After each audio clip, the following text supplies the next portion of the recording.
ఓం శ్రీమాత్రే నమః. నమస్తే అండి. ఎలా ఉన్నారండి? అంతా బాగున్నారా? నేను కూడా బాగున్నానండి. మరి పూర్వం పెద్దవాళ్ళు ఎలా చేసేవారు, మరి జీవన విధానం ఎలా ఉండేవారు అనేదానికి మా అత్తయ్య గారు చేసే విధానం మీకు నేను చెబుతానండి. ఈరోజు చక్కగా ఉల్లిపాయ పచ్చిమిర్చి ఏగుతున్నాయి కదా, ఏం కూర అనేది చేసే విధానం చూడండి. ఏం చేసేవారంటే 5 పిల్లలు భార్య భర్తలోనండి.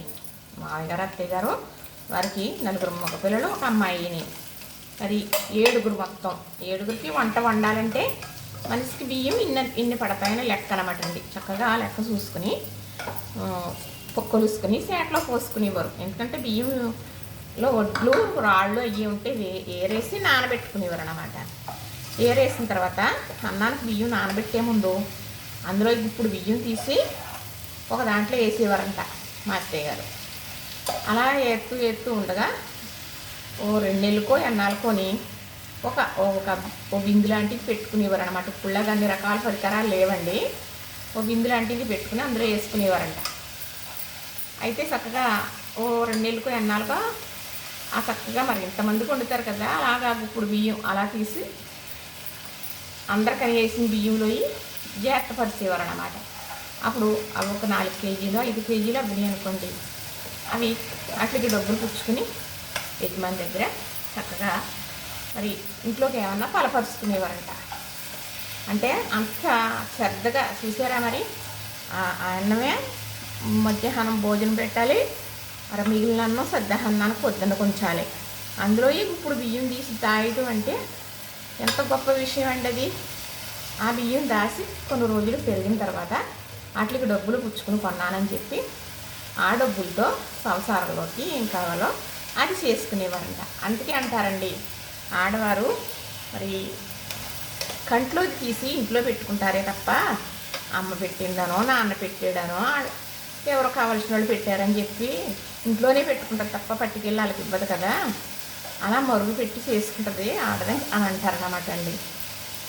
ఇవన్నీ ఉదాహరణలు బోల్డ్ ఉంటాయి. పూర్వం నడవడుకులు అలా ఉండేవండి. ఎంత ఉన్నప్పటికీ కూడా ఆర్భాటాలు ఉండేవి కాదు. ఇప్పుడు ఏమీ లేకుండా ఆర్భాటాలు ఎక్కువైపోయినాయి. మరి అలా ఏదో సంసారం గుట్టు రాగో రొట్టు చేసుకోవాలి అని కూడా సామెత చెప్పేవారండి. సంసారం గుట్టుగా చేసుకోవాలి, ఇది లేదు అది లేదు అని అనకూడదు.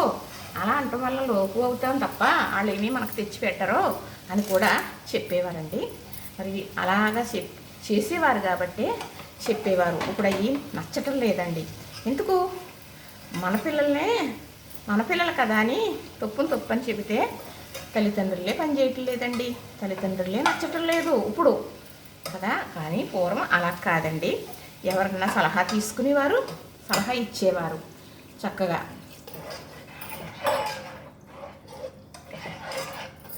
ఇప్పుడు ఈ పనస గింజలు వేసేసుకున్నామండి.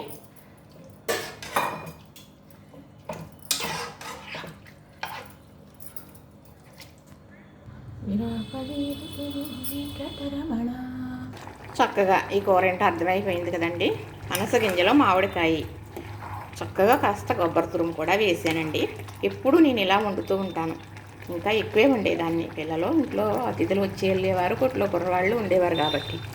కానీ ఇప్పుడు తక్కువే వండానండి. కానీ కూర చాలా బాగుంటుంది. అది తినను ఇది తినను అంటే ఎలానో ఇలాంటివి కూడా ఇలాంటివి ఒక్కొక్కసారి తింటూ ఉండాలి. ఉండటం వల్ల మనకి కొన్ని శక్తులు మరి లభిస్తూ ఉంటాయి. కొన్ని విటమిన్స్ అంటే చెప్పడం నేను అటు ఇటు అని ఏమనుకోకండి. అయితే మరి పడదు అన్నప్పుడు కొంచెమైనా తినాలి అని చెబుతానండి. చక్కగా చూశారు కదా, కూరైతే అయిపోయిందండి. లైక్ చేయండి, షేర్ చేయండి, సబ్స్క్రైబ్ చేయండి. మీ దయ మీ కరుణ నా పైన మీరు అందరూ ఉంచారు. దానికి మీకు నేను ఎప్పుడూ రుణపడి ఉంటాను. మీకు ఏ సందేహం వచ్చినా కామెంట్ రూపంలో పెట్టండి. తప్పకుండా మీకు రిప్లై నేను పెడుతూ ఉంటాను. చూసారా మరి నచ్చిందా? ఇలాంటి కర్రీస్ కూడా చేస్తూ ఉంటానండి. ఎప్పుడు చేస్తూ ఉండేదే, నేను ఈరోజు కొత్తగా చేసేది కాదు. ఎప్పటికప్పుడే కొత్తదనంగా చూపిస్తూ ఉంటాను. మీకు చూసారు కదా, నచ్చింది కదా, లైక్ చేయండి, షేర్ చేయండి, సబ్స్క్రైబ్ కూడా చేసేయండి.